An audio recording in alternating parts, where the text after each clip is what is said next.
সারাদিনে যারা এক ওয়াক্ত নামাজ পড়লা না, প্রিয় সন্তান, 16 বছর বয়সী, 18 বছর বয়সী বাবা, তোমার উপরে তো নামাজ ফরজ বাপ।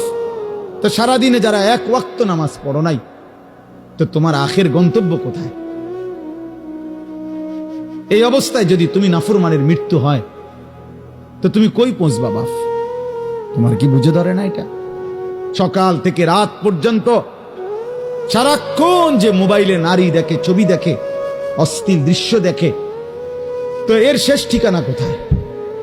তুমি বলো ভাইয়া, তোমার যদি কোনো বিবেক থাকে, যদি মানুষ হয়ে থাকো, যদি মুসলমানের ঘরে জন্ম নিয়ে থাকো, যদি আল্লাহ বলে কারো নাম শুনে থাকো, যদি নবী মুহাম্মদ সাল্লাল্লাহু আলাইহি সাল্লাম বলতে কারো নাম শুনে থাকো, কোরআন বলতে যদি কোনো কিতাব শুনে থাকো, ইসলাম বলতে কোনো ধর্মের নাম যদি শুনে থাকো, তুমি ভেবে দেখো তো বাপ, এই নারী, ছবি, এই মদ, জুয়া, জিনা, ব্যভিচার, এই সুদ, ঘুষ, এই জোর জুলুম, চুরি, ডাকাতি, ছিনতাই, রাহাজানি, মানুষের উপরে অন্যায় জুলুম করা, মানুষের সম্পদ লুণ্ঠন করা, মানুষের উপরে জোর জবরদস্তি করা, হারাম করা, এর কি কোনো শেষ নাই? কথা বলে না, এর শেষ নাই? বলে না ভাই, কোনো শেষ নাই?